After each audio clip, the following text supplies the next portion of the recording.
Mislim, mi već dugo kločarimo u Medvednici, ali evo, sad prvi put kločarimo na videu.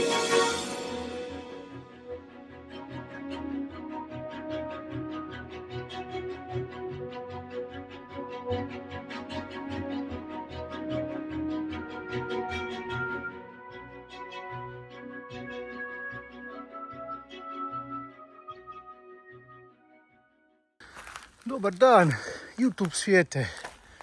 Novi je dan, nova gubljenja po japanskim trailovima.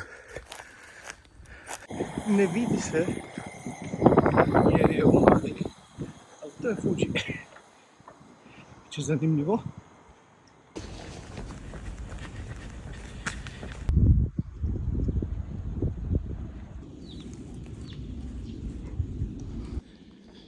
Osmi kilometar.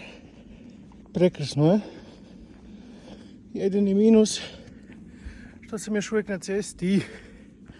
Kači trail. Još jedno svetište. O, evo ga. Veli until.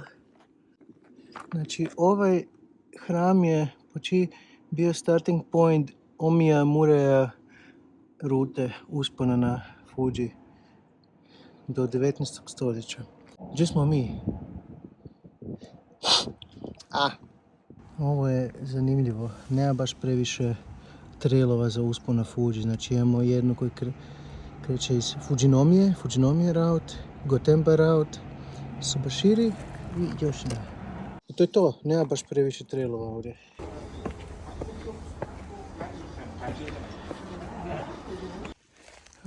Napokon trail.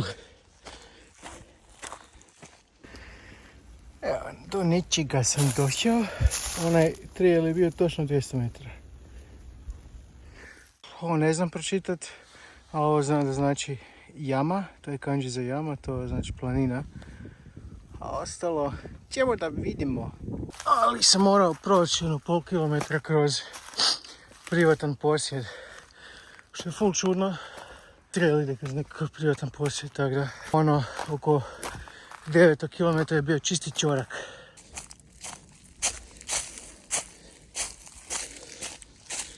Dobro. Tu se ruši. Shit.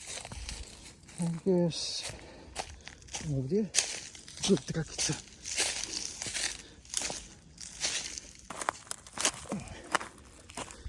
Nije baš trcivo za moje baletanske nogice.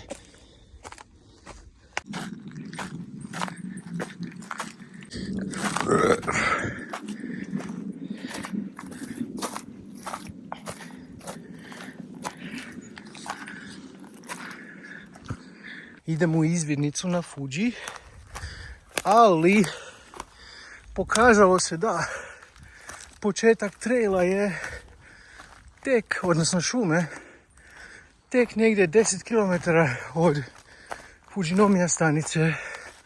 Malo info o usponu na Fuji. Dakle, postoje, koliko ja znam, samo 4 staze, možda sam u krivu. Svaka zapravo počinje od 5. stanice.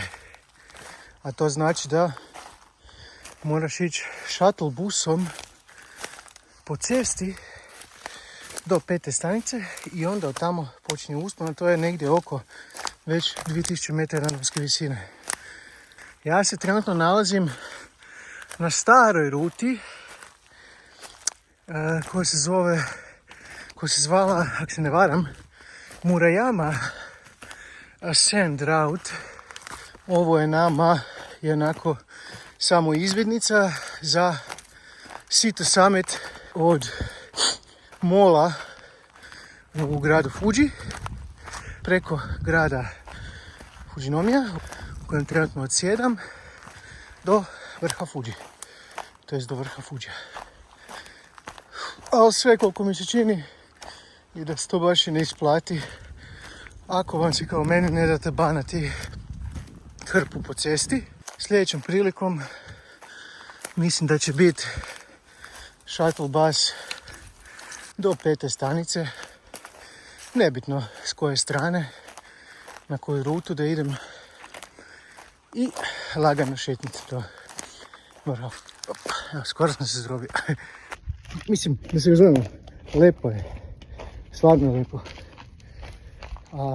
Da, sada još samo prevedemo što ovdje piše. Malo sutra ćemo prevesti, nema signala. Pričam sam sa sobom, a sob je jako velik. O, gle tablu, a gle trila. Ono kaj sam naučio o japanskim trail oznakama je trakice. Dakle, trakice različitih boja. Nemam pojma koja ima kakvo značenje. Velika je razlika naspram naših trailova gdje označavamo markirajući drvo bojom. U svakom slučaju zanimljiv pristup. I da, još jedna stvar u vezi trailova oko Fuđija, znači u ovoj regiji. Zemlja je jako mekana i ona, ako imaš skoro 100 kila ko ja, propadaš i po ravnom. Treba malo opreza.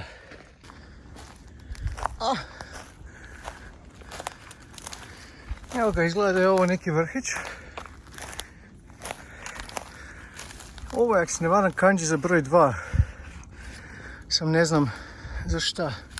Da, a ništa, evo malo još. Vrijeme se dosta obrnulo.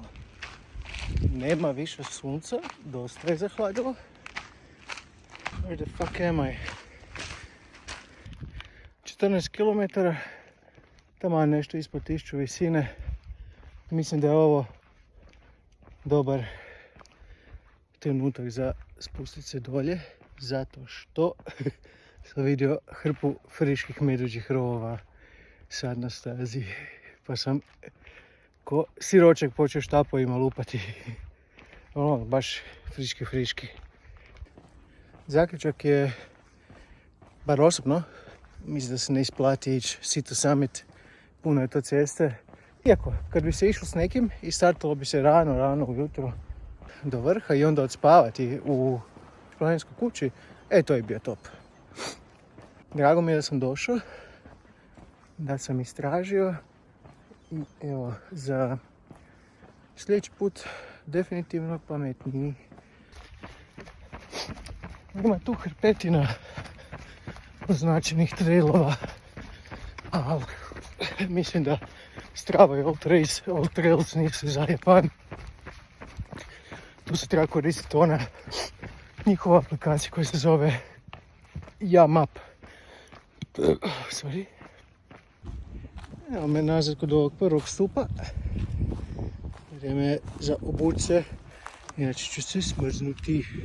Ima neki šarm u ovak malo zapuštenim trailovima. Nije baš family friendly, ali lijepo je. Dosta zvukova čujem, pa je malo panik hvata, ali sve kontrolirano.